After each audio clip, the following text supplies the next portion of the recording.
A paz do Senhor, meus irmãos, como vocês estão? Nós estamos hoje aqui preparando para passar para os irmãos a segunda aula desse primeiro trimestre de 2023 e hoje nós estaremos aqui falando a vocês sobre o avivamento no Antigo Testamento. No Antigo Testamento, se houve realmente esse avivamento, como houve, quais as circunstâncias, nós estaremos tratando deste assunto. É um assunto interessante para conhecimento, porque muitas vezes nós achamos que no Antigo Testamento não aconteceu muitas coisas, só desastres em cima de desastres. Não, mas houve realmente um avivamento muito grande através da palavra de Deus, através dos seus intercessores. Como nós já vimos na primeira aula da semana passada deste assunto aqui, ele falava sobre vários tipos de avivamentos que Deus traz para poder avivar a sua obra, para poder fazer com que as pessoas realmente vivam um relacionamento e voltem a ter vida, né? Como nós explicamos já na última aula, avivamento ele significa voltar a viver, trazer a vida, renovar o relacionamento com Deus. E sabendo disto, hoje, meus amados, nós iremos ver que houve sim avivamento no Antigo Testamento. E nós vamos aprender sobre alguns destes avivamentos. É lógico que nós não vamos trazer todos, nós nem temos tempo para isso e temos que obedecer os critérios também das Assembleias de Deus no sentido de apresentar aquilo que eles nos propuseram, não é verdade? Então lembre-se, meus amados irmãos, que o saber, o entender, ele traz muito a melhora no nosso entendimento sobre tudo isso. Então, o conhecimento que nós adquirimos melhora muito a nossa relação com Deus e com todas estas coisas. E isso vai te levar, nos dias de hoje, a um verdadeiro avivamento. Isso vai te despertar para muitas coisas que às vezes nós estamos dormindo para elas, não é verdade? E este avivamento, meus amados, ele vai sempre te levar à comunhão e vai sempre direcionar você para a santificação, ou seja, você vai conhecendo e sabendo de todas essas coisas, você vai começar a se relacionar melhor com Deus, entendendo verdadeiramente o significado deste relacionamento com Ele, pelo conhecimento da verdade, porque na verdade nós conhecemos superficialmente ou conhecemos aquilo que nos apresentam, né? Aquilo que nos apresentam como solução, como resolução. Deus é amor, Ele vai te salvar, não importa o que você faça. Eu não me vejo morando no céu com bandidos, com assassinos que não se arrependeram, entendam bem que não se arrependeram. A pessoa pode cometer crimes, pode cometer ilícito, pode cometer um monte de falhas, mas ele vai ter que se arrepender verdadeiramente de todo o seu coração, né? De todo o seu coração, para poder estar convivendo conosco lá no céu, que é a morada onde que Deus nos apresenta para a nossa eternidade, né? João 8,32, ele é conciso nisso. Não tem o que se discutir. Ele diz assim, que nós conheceremos a verdade e essa verdade é que vai nos libertar. Então, é essa verdade que vai trazer para nós o entendimento correto de todas as coisas. Então, nós precisamos sim nos aprofundar na palavra, conhecer a palavra, estudar e conferir. Então, tudo que for dito aqui, que já foi dito, que será dito por mim, vocês têm que ir na palavra e buscar. Então, é por isso que eu não estou usando o critério de fazer a leitura aqui com os irmãos. Porque nós temos que ver o texto em epígrafe, ou seja, todo o contexto daquele texto para entender. Então, não é simplesmente a leitura e tentar trabalhar em cima dela, né? Então, meus amados, nós vamos trabalhar desta maneira. E fiquem certos que se vocês conhecerem verdadeiramente a verdade, entendam como um fato incontestável. Nós não podemos conhecer pouco, nem parcialmente, e nem viver em cima daquilo que nós desconhecemos. Não se pode oferecer juízo sobre fato algum que você não tenha um perfeito entendimento dele. Então você não pode oferecer juízo sobre isso. Meus amados, com oração e com súplicas, que o Senhor trouxe e traz o avivamento ao seu povo. Isso nós já aprendemos na aula passada também, com oração e súplicas. Na lição de hoje, nós apresentaremos avivamento em diferentes momentos da história, em diferentes momentos da história. A palavra avivamento, ela não aparece escrita no Velho Testamento, ou seja, no Antigo Testamento, tá ok? Ela não aparece, então você não vai ver ali escrito a palavra avivamento. Mas é incontestável que aconteceu ali um avivamento em vários momentos, né? Esse avivamento vem e ele traz de volta todos os princípios das leis e a restauração, né? A restauração da adoração, inclusive no templo, na época do Antigo Testamento. Veremos hoje, meus amados, o quanto se faz necessário a busca sincera por este avivamento. O texto que foi sugerido pela Assembleia de Deus está em 2 Crônicas 34, de 29 a 33. Nós não faremos a leitura para que os irmãos possam começar a ter acesso à Bíblia e comecem a ter um entendimento melhor, comecem a se acostumar a fazer a leitura da Bíblia, ok? Então ela deve ser feita por você na sua casa, e você busque confrontar o que está sendo dito ali com o que nós estamos falando aqui. É lógico que nós acrescentamos algumas coisas, mas tudo que está dentro da Bíblia, dentro das informações que você vai receber, né? Então, por esse motivo, nós não faremos a leitura, mas apenas para oferecer aos irmãos aí um auxílio, esse texto ele refere-se às ações do rei Josias ali em Jerusalém, tá ok? Meus irmãos, em muitos momentos o povo israelita se deixou levar por práticas estranhas, adoração e sacrifício a deuses estranhos. Eles se permitiram enganar, aceitando e buscando alguma coisa assim abominável, aquilo que era ensinado pelo Senhor. E quando parecia que tudo estava perdido, tudo tinha se acabado, se levanta ali um homem ou uma mulher de fé que em oração e clamor ela vai interceder pelo povo de Deus, ela vai se apresentar também como culpada e participante de todos aqueles erros, muitas vezes embora não tendo participado daquilo, mas ela se apresenta também como pecador e clama pelo resgate de Deus. Então essa pessoa ela vai buscar humildemente o Senhor, clamando pelo povo e confessando os pecados que aquele povo tem cometido. E assim o Senhor ouve este clamor e envia o avivamento como se fosse uma chuva seródia para o seu povo, né?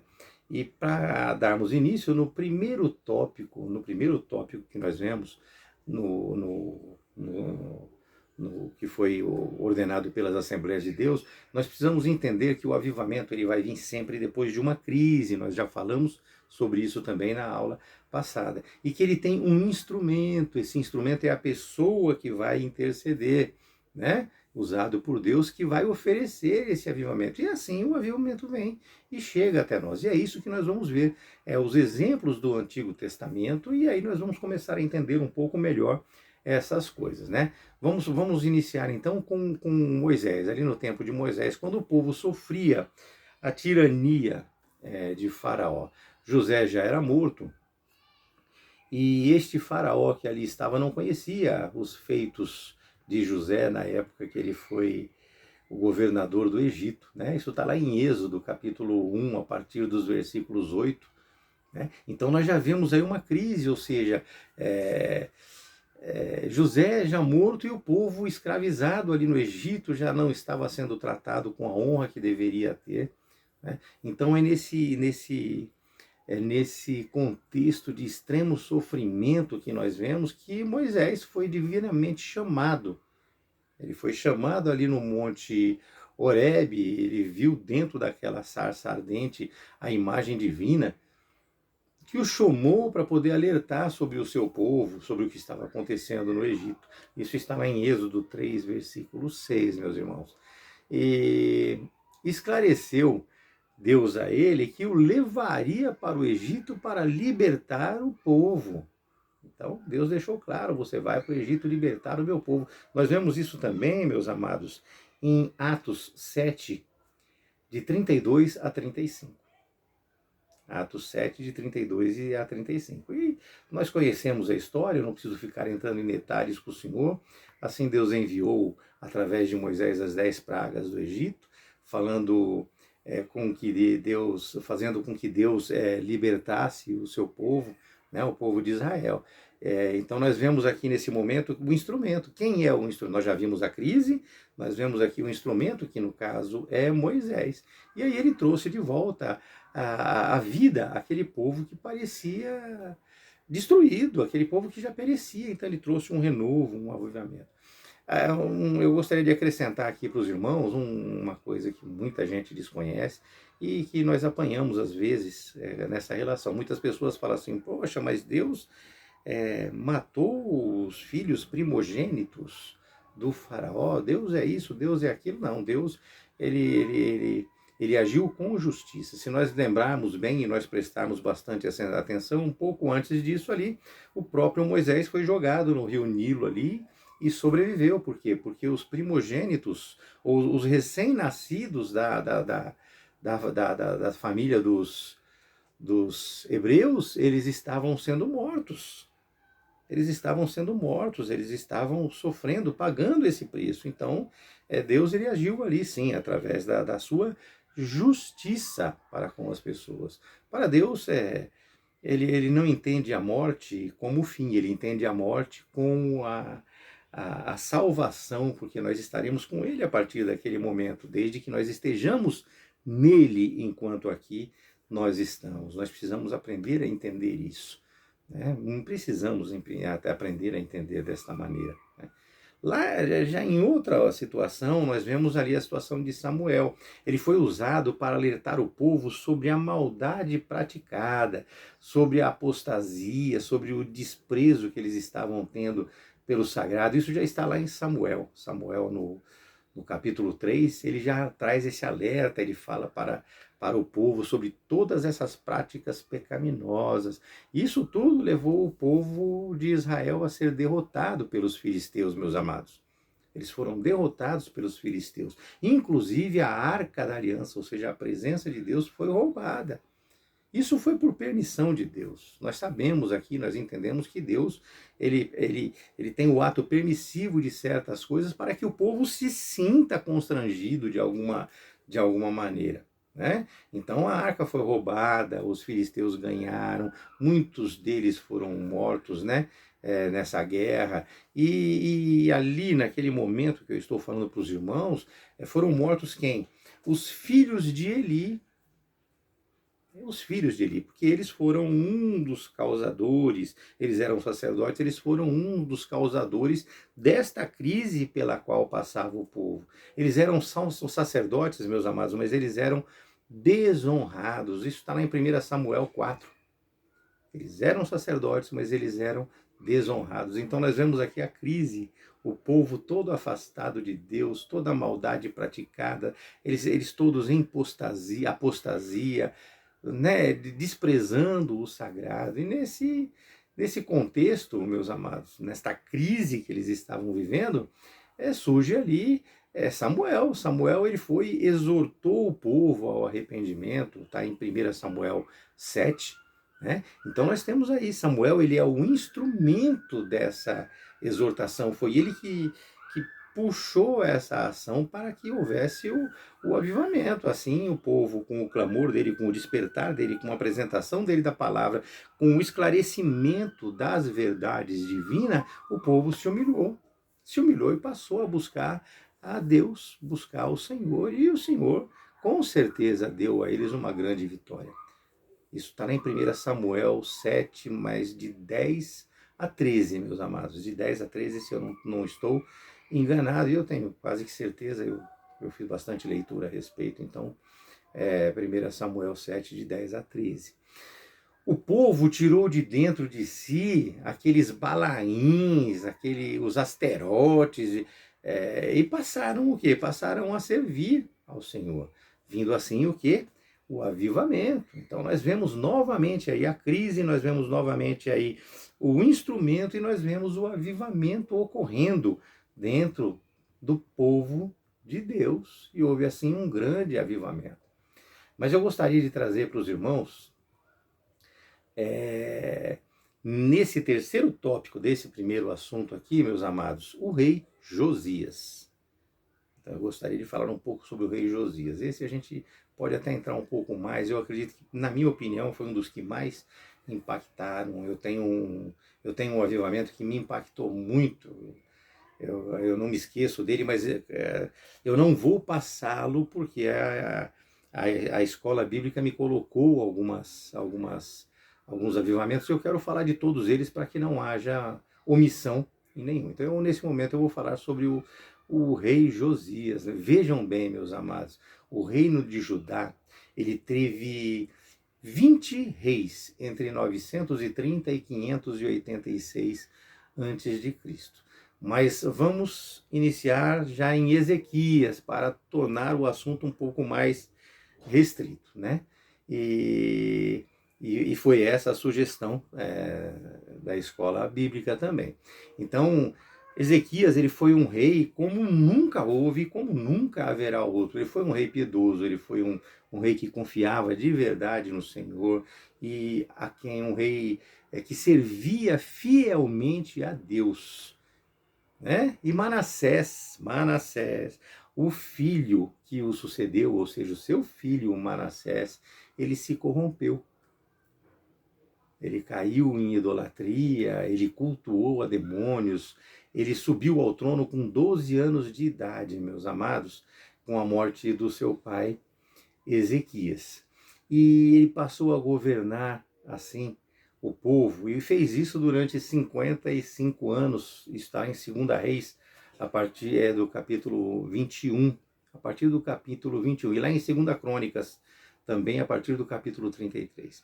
Ele teve um governo extremamente desastroso. Seu pai teve um governo avivado, mas ele mesmo fez o que era mal aos olhos de Deus. Muitas práticas pagãs aprendidas em outras nações.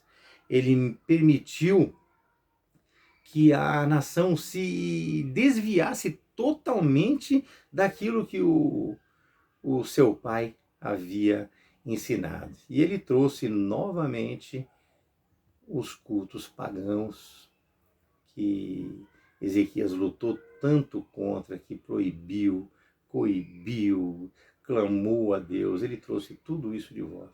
Ele construiu, meus amados, altares pagãos na área, inclusive do templo, chegando até mesmo, pasmem vocês, a sacrificar um de seus filhos no fogo.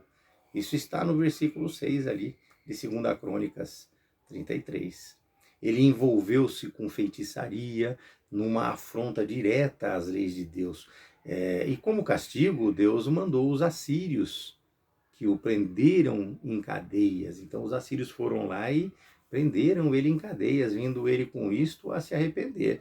Então o Manassés, ele se arrependeu quando ele estava em cadeias. Ele orou muito a Deus, ele clamou muito, ele pediu a Deus, se arrependeu verdadeiramente de todo o seu coração, e Deus ouviu a sua oração e acabou restituindo aí a ele o seu reino. Isso está lá em 1 Crônicas 33, 11 e 13. Então Deus restituiu a ele o seu reino.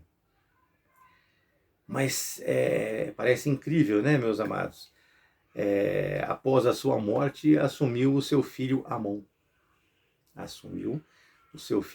E com Manassés, o estrago já havia sido feito. Uma coisa que muito provavelmente demoraria para se recuperar. Mas com a morte dele também, assumiu o seu filho Amon. E esse filho dele, Amon, ele também agiu de forma corrupta, conforme fizera o seu pai anteriormente ao perdão de Deus. Ele reinou apenas por 2 anos. Apenas por 2 anos, diante de tanta corrupção, ele acabou sendo morto até mesmo pelos seus servos. E esta foi toda a crise vivida naquela época. Então passou ali, com a morte dele, foi declarado ali com a morte dele Josias como rei em seu lugar. Isso está lá em 2 Crônicas 33 também, a partir do versículo 11 até o versículo 25, mais ou menos. E este é um instrumento que muito novo, meus amados, ou seja, com 8 anos de idade, Josias ele já foi declarado rei, com 8 anos de idade. Porém, ele estava cercado por homens de Deus. Ali haviam pessoas de Deus que o cercaram e começaram a reger junto com ele, ou seja, eles passaram a orientar Josias e ele trouxe um avivamento à nação. Veio assim, através dele, o grande avivamento e a reforma espiritual da nação.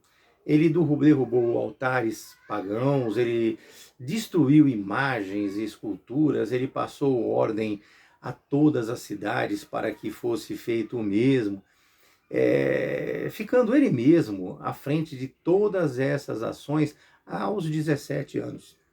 Então, aos 17 anos é que ele assumiu de frente mesmo. Até ali ele havia sido orientado, existiam homens de Deus ao lado dele, ao redor dele, que traziam junto com ele a regência do povo, da nação de Israel. Mas aos 17 anos ele assumiu todas essas ações e ele fazia a partir dali, já desde cedo, o que era reto aos olhos de Deus, né? Aos olhos do Senhor.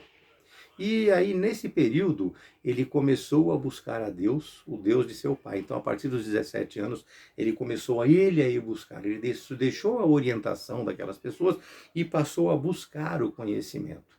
Buscar. E já com 20 anos de idade, ele já estimulara ali uma grande reforma. Uma enorme reforma. Com 26 anos de idade, meus amados, chegou às mãos dele o livro, ou seja, as Santas Escrituras. As Santas Escrituras. E através disso ele levou novamente o povo aos pés do Senhor. 2 Crônicas 34. Nós podemos fazer esta leitura. A situação, meus amados, naquela época em que Josias assumiu, ela era tão decadente que até o livro sagrado havia sido perdido. Até o livro sagrado havia sido perdido. Ele foi posteriormente encontrado pelo rei Ilquias, ou seja, durante a reconstrução do templo. O pessoal voltou do exílio, começou a reconstrução do templo, o rei Ilquias achou o livro durante a reconstrução do templo, e aí o rei Josias pediu para que fosse ensinado, fosse trabalhado sobre a palavra de Deus, que ele fosse preparado pela palavra de Deus. Porque com tudo que ele aprendeu com as pessoas, tudo que ele ouviu de conhecimento, ele não havia confrontado ainda com a palavra de Deus. Vocês vejam a importância da Escritura Sagrada na nossa vida. Vejam a importância da Escritura Sagrada. As pessoas podem falar para você o que elas quiserem, mas a partir do momento que você confronta o que foi dito com o que está escrito nas Santas Escrituras, você tem a verdade de Deus. E conhecereis a verdade vos libertará. Então ela vai tratar você realmente. Não se esqueça jamais disso. Né? E desta forma, ele foi usado para esta reforma. Né? Então ele levou o povo a um novo avivamento. Então ele reestruturou o povo na presença de Deus, e isso é um grande avivamento. Está lá em 1 Crônicas 35. 1 Crônicas 35, meus amados. Com todas essas coisas acontecendo, meus irmãos, Deus chamou ali também, nessa mesma época, nesse mesmo período, a quem? A Neemias. O povo ele retornara do cativeiro, como eu já citei agora para os irmãos, e durante essa reconstrução chegou ali Neemias. Neemias, ele significa, o nome dele significa Deus consola. Ele se achava a serviço como copeiro do rei Artaxerxes na Pérsia, e esse rei liberou, ele forneceu cartas de autorização para que ele fosse lá e ajudasse na obra do Senhor, na reconstrução do templo, ou seja, na reconstrução de Jerusalém. Meus amados, Deus trabalha de várias maneiras, ele vai preparando as coisas, ele vai enladeando, cercando e deixando tudo da maneira como ele quer, como ele gostaria, que é o melhor para cada um de nós. o melhor para cada um de nós. Neemias ele foi informado a respeito da miséria que se encontrava em Jerusalém, mesmo depois da reconstrução do templo, meus amados, ou seja, cerca de 14 anos depois do início dessas reconstruções, os muros da cidade, ou seja, de Jerusalém, eles estavam fendidos e as portas estavam ali queimadas. E Neemias foi lá e se envolveu nesse trabalho, se envolveu nessa reconstrução. Nós podemos achar esse texto em Neemias 3, 1 a partir do versículo 3, e dali a seguir nós vamos conhecer essa história. Então, qual a crise? Vamos falar mais uma vez, qual a crise?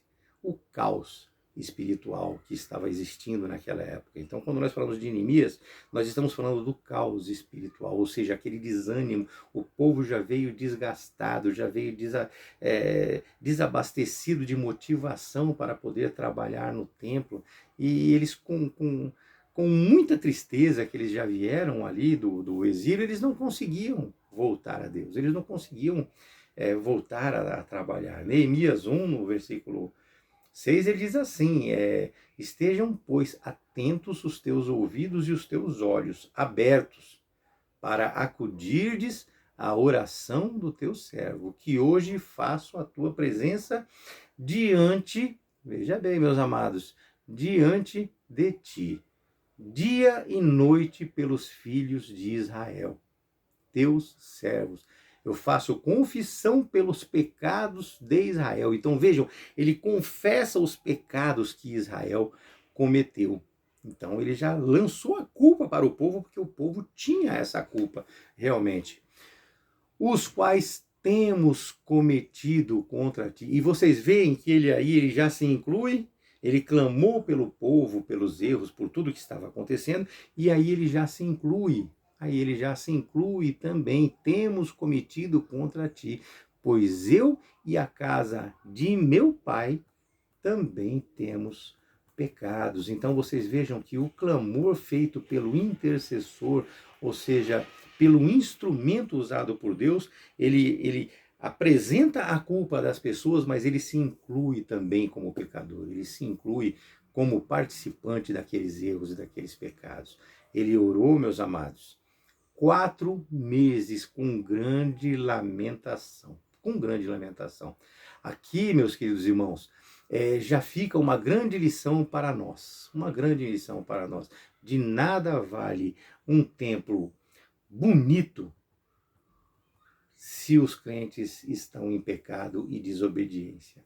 Isto é miséria espiritual pura. Não adianta você estar todo enfeitado por fora se você está em pecado. Né? Ele assentou-se e ele chorou, orando pelos seus compatriotas, incluindo-se a estes nos pecados cometidos. Lembrem-se que orar com humildade pelo outro é condição para o avivamento. Então você tem que se colocar como humilde, mas orar pelos outros, não é orar apenas por você, é pelos outros. No tempo de Neemias, o ensino da palavra era uma marca que precedia o avivamento, meus amados. No Antigo Testamento, a leitura da palavra precedia o avivamento, porque a palavra era apresentada, ela era ensinada, as pessoas aprendiam, e quando alguém falava com eles, eles tinham o entendimento, porque eles tinham o esclarecimento, eles conheciam a verdade intrínseca nas Escrituras sagradas. E aí a palavra da pessoa vinha apenas para complementar e acrescentar aquilo que eles já conheciam. Então, o ensino da palavra ele precedia de uma forma muito grande os avivamentos. Ele mandou, inclusive, que fosse lido para ele essas palavras de maneira didática, que a pessoa que fosse ler tivesse condições e capacidade para ensinar. Então, lembre-se sempre que quanto mais se aprende, mais se entende. Quanto mais se entende, mais aumentada é a sua fé, maior é a sua fé. Todo o avivamento tem que te levar aonde? De volta às Escrituras, meus irmãos. tudo que qualquer pastor falar para você, que qualquer professor falar, que qualquer teólogo falar, ele vai falar sobre as Escrituras Sagradas. Então, se há um avivamento no Antigo Testamento, no Novo Testamento, o avivamento pessoal, ele vai te levar para onde? Para as Escrituras Sagradas. Ele vai te levar de volta às Escrituras Sagradas. Para quê? Para que você conheça a verdade de Deus. Lembra-se lá? João 8,32, conhecereis a verdade e a verdade vos libertará. Né? Após anos, meus irmãos, de cativeiro, lia-se a palavra e a explicavam. Após anos de cativeiro, a palavra voltou a ser lida e ela passou a ser explicada para entendimento de cada expressão. E o povo entendeu, e veio assim sobre eles um verdadeiro quebrantamento. Foi quando eles se sentiram verdadeiramente ofendendo a Deus. Eles se sentiram verdadeiramente como usados pelo maligno para confrontar a Deus. E quando eles se despertaram para isso através do conhecimento da palavra, eles receberam nesse sentido alegria, e assim eles fizeram festas e comemoraram ali diante da porta das águas. E assim deu o grande avivamento pós-exílio. E nós lemos lá em Neemias 8, a partir de Neemias número 8. Então ali houve o avivamento. Então nós vimos ali também o instrumento, nós vimos ali também a crise, nós vimos ali também o avivamento. E lembre-se que para haver um verdadeiro avivamento, há necessidade da crise, há necessidade da intervenção de um instrumento. Tá ok? E aí sim você vai ser avivado, você vai voltar ao relacionamento com a palavra de Deus. Né? Vai voltar a este relacionamento com a palavra de Deus. O terceiro assunto, meus amados, ele já traz isso para o Novo Testamento. Para o Novo Testamento. Então ele traz um conhecimento a respeito do que seria a ordem e a decência estimulada na Bíblia Sagrada. Como diz o apóstolo Paulo: que fareis, irmãos, quando vos ajuntais? Paulo já é direto, né? O que é que vocês vão fazer quando vocês se ajuntarem, quando nós nos reunirmos como igreja? Cada um de nós temos um salmo, nós temos uma doutrina, nós temos uma revelação, existe uma pessoa que fala em línguas, existe a interpretação, mas ele alerta para nós que nós devemos fazer tudo isso para edificação da igreja. Isso está lá em 1 Coríntios 14, no versículo 26. E ele traz exatamente como eu falei para os irmãos: o que fazer, pois, irmãos, quando vos reunirdes? Se um tem salmo, o outro tem doutrina, o outro tem revelação, aquele outro fala em línguas, o outro interpretação, e que seja feito isso tudo para edificação, como eu já falei e repeti, que é para vocês gravarem. Quando eu repito é porque eu gostaria que vocês gravarem essas coisas. Tudo que for feito é para a edificação. Nada que torne a vida desastrosa, que desagregue a igreja, que inflame a igreja é trazido. É tudo para a edificação. Veja, meus amados, que aqui, nesta exposição, não há exibicionismo. É avivamento de verdade. É a recepção do Espírito Santo pelo homem. É aquilo que eu já falei para os irmãos, né? Isso não é para ser amostrado. Falei na aula passada, isso não é para ser amostrado, mas é para ser visto. Então você não tem que querer expor, mostrar e aparecer para todo mundo. Só que as pessoas vão prestar atenção em você, vão ver que você realmente é avivado. Ok? Então não deve ter exibicionismo, deve ser um avivamento de verdade. Você deve recepcionar o Espírito Santo dentro de você. Né? Isso é o que é pedido para nós. Isso é estabelecido ali como uma regra para manter a ordem e decência. Se nós lermos 1 Coríntios 14, de 27 a 33, ele nos diz que no caso de alguém falar em outra língua, que não seja mais do que 2, quando muito 3, e isto sucessivamente, e que haja quem interprete. Então há necessidade de que alguém interprete. E se não houver intérprete, que este que fala em línguas fique calado. Ou fale em línguas durante a oração. Ele e Deus. É dessa forma. Então ele deve falar consigo mesmo e com Deus, sem expor aquilo para a igreja, sem trazer aquele escândalo e a ansiedade da pessoa querer saber o que está acontecendo e não ter conhecimento daquilo, não ter quem interprete essas línguas. Né? Quando se trata de profeta, ele fala que é para falar também apenas 2 ou 3, né? E que as outras pessoas julguem. Então ele nos dá autorização para julgar. O profeta falou que se você ficar de ponta cabeça, você vai ter um futuro maravilhoso na sua vida. Amados, a gente precisa ter senso de absurdo, nós precisamos ter noção, nós precisamos ter bom senso, nós precisamos ter equilíbrio, nós precisamos ter racionalidade. O profeta falou, vira 2 piroletas que você vai ganhar na loteria. Você vai lá e vira 2 piroletas. Você é ambicioso porque quer ganhar na loteria e você está fazendo uma coisa incoerente, uma coisa que não é cabida. Não é cabida nem no seu particular, em casa com você, a não ser que você use isso para trabalho, alguma coisa, e você vai usar aquilo dentro de uma igreja para que as outras pessoas vejam, né? Ou para aparecer, ou simplesmente todo mundo está virando piroleta, eu vou virar também. A salvação é individual, meus amados, você não vai entrar com o conjunto. Você não vai entrar com o conjunto, é sua, ela é individual, é você e Deus, é você e Deus. Né? Se por um acaso houver alguma revelação, né, e um outro entrar para fazer uma revelação, cale-se o primeiro. Um deles vai ter que se calar, porque isso tem que ser feito de uma maneira equilibrada, de uma maneira racional.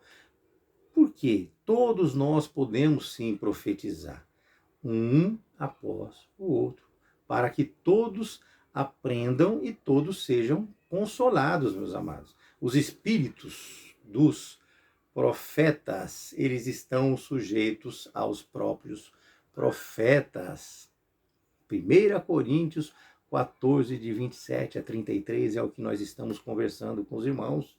Os espíritos, com E minúsculo, dos profetas, eles estão sujeitos aos próprios profetas, meus amados. E por que isso? Você tem o controle de você mesmo para você poder agir de acordo com tudo que está escrito aqui. Porque Deus, ele não é um Deus de confusão, e sim um Deus de paz. Ele é um Deus de paz. Em todas as igrejas dos santos. Todas as igrejas dos santos. Portanto, meus amados, como nós já dissemos na aula anterior, inclusive, este avivamento ele deve ser visto, notado. E eu repeti agora para os irmãos, ele deve ser visto, ele deve ser notado. E não mostrado, não apresentado de uma forma a causar escândalos. Mas nós devemos tomar também, meus amados irmãos, muito cuidado com o oposto disso, ou seja, o formalismo radical. Este é o extremo oposto do emocionalismo ou exibicionismo espiritual. Portanto, meus irmãos, nós precisamos observar as regras, nós precisamos observar preceitos e métodos. Sim, nós precisamos. Porém, sem chegar a um formalismo radical. Jamais nós devemos permitir que este formalismo se sobreponha à necessidade espiritual da igreja, se sobreponha à necessidade espiritual sua. O derramar do Espírito na igreja dá liberdade aos corações sensíveis pela voz de Deus falando dentro deles. O dom, ele vem em abundância e ele muda totalmente aquele ambiente onde nós estamos. E ele exige ali, em favor do seu povo, sim, este comportamento, este avivamento. E assim vão ser edificados todos os santos. Portanto, meus amados, nós não podemos agir como queremos. Afinal, o espírito dos profetas estão sujeitos aos próprios profetas. Porque Deus não é Deus de confusão, como nós já dissemos. E ao mesmo tempo, meus irmãos, nós não podemos permitir que o formalismo Esse formalismo, ele engesse a igreja de Cristo. Nós precisamos entender que liturgia é diferente de culto. Nós precisamos aprender isso. Vocês vejam, não sei se vocês têm conhecimento a respeito disso, mas nós precisamos aprender a distinguir a liturgia e o culto. Muitas vezes nós nos achamos crentes, sabemos de tudo, sei o que Deus falou, mas aí a gente começa a descobrir certas coisas. Liturgia é diferente de culto. É diferente de culto. E a Bíblia, ela não oferece para nós, meus amados, nenhum modelo de culto. Ela não oferece modelo nenhum de culto. Em lugar nenhum da Bíblia está sendo oferecido ali um modelo de culto. A liturgia, ela é um método para se dirigir uma cerimônia espiritual. Ou melhor, esclarecendo para ficar mais claro, a liturgia, ela rege e administra qualquer tipo de cerimônia, ou seja, de casamento, de aniversário, cerimônias militares, cerimônias escolares, entre tantas outras cerimônias. A liturgia é que faz isso. Ela traz um método, traz condições para que sejam feitas. E ela traz uma forma, um modelo padrão. Já a Bíblia, ela não institui regras nesse sentido. Ok? Ela não institui regras nesse sentido. Existem métodos, mas eu vou esclarecer para os irmãos aqui. Então, o que acontece? O culto não. O culto, ele já está diretamente ligado a uma maneira de adorar. Ou seja, ele segue o critério do dirigente. Vocês viram ali que existe um critério? Esse critério é uma liturgia? É uma liturgia, mas ele segue o critério do dirigente. Às vezes se inicia com uma oração, às vezes com louvores, testemunhos, com informações, com a palavra, com oração, com uma leitura inicial, ou seja, a pessoa, ela responsável por aquele culto, ela vai administrá-lo. Ela vai administrá-lo. Ele vai sempre administrar mantendo o quê? Mantendo a ordem e a decência. Ou seja, é a sua maneira de oferecer um culto a Deus. Ou seja, nós temos ali o nosso pastor presidente, ele quer que seja feito dessa maneira. Hoje ele pode iniciar com uma oração, amanhã ele pode iniciar com a leitura da palavra, depois de amanhã ele pode iniciar com louvores, ele pode iniciar trazendo pessoas para que essas pessoas possam vir a dar o testemunho delas. É dessa maneira como funciona. O que preside o culto é que vai administrar, e ele tem que sempre manter isso dentro de uma ordem e de uma decência. Ou seja, qual seria a sua maneira de oferecer um culto a Deus? É você. É você. No nosso caso, na igreja, é o nosso pastor presidente, é a nossa pastora presidente, é o nosso pastor que está ali presidindo e dirigindo o culto naquele momento. Um exemplo que eu vou dar para vocês, só para deixar mais claro, é o da Assembleia de Deus. Eles usam o seguinte método ou liturgia. Veja bem, método ou liturgia. É um critério que eles adotaram. E isto pode, a critério do pastor que está dirigindo o culto, mudar de lugar, ele pode colocar uma coisa antes da outra, ele pode inverter, ele vai trabalhar, mas sempre mantendo uma ordem e decência. Então as Assembleias de Deus, eles iniciam o culto normalmente por uma oração, depois vem 3 hinos da harpa, depois é feito a leitura inicial, aí entram os louvores, aí ele oferece oportunidades para quem quer testemunhar ou trazer alguma coisa para avivar a igreja, para poder fazer a igreja se levantar. Embora a igreja não esteja abaixada em momento nenhum, ela já, com tudo que aconteceu, ela já está elevada aos pés do Senhor, já foi levada aos pés do Senhor. E aí depois dessas oportunidades é pregada a palavra, aí depois disso é feito o apelo para se alguém que não seja cristão e queira se entregar a Deus, e aí vem o encerramento e as bênçãos apostólicas. Este é o critério das Assembleias de Deus, que, de acordo com quem está presidindo, vai poder mudar a ordem, mas é mais ou menos isso que vai acontecer. Pode até omitir um ou outro, a critério dele. Oferecer culto a Deus é culto a Deus, não é uma liturgia especificada, amarrada, presa. Amém? Então nós estamos, através disso, orientando os irmãos com relação a nós fazermos as coisas com ordem e decência. Ordem e decência. Então nós não podemos ser engessados pela palavra ordem e decência. E não podemos desprezar a honra que nós damos a Deus e às pessoas com bagunça, com desordem. E é dessa maneira que eu gostaria que os irmãos entendessem, né? Mas tudo isso, meus amados, que eu passei para os senhores, para que vocês entendam que houve sim avivamento espiritual no Antigo Testamento, muito, outros inclusive, não apenas esses. E para vocês entenderem que o avivamento é voltar à vida. Então nós precisamos voltar à vida, que existe a crise, existe o instrumento usado por Deus, e aí vem o avivamento. Então é para isso que nós possamos estar nas nossas igrejas avivados, que nós possamos estar ali glorificando a Deus em cima da verdadeira palavra de Deus e não em cima de absurdos. Amém? Que vocês sejam abençoados e que Deus possa agir grandemente na vida de cada um de vocês. Que Deus abençoe a todos.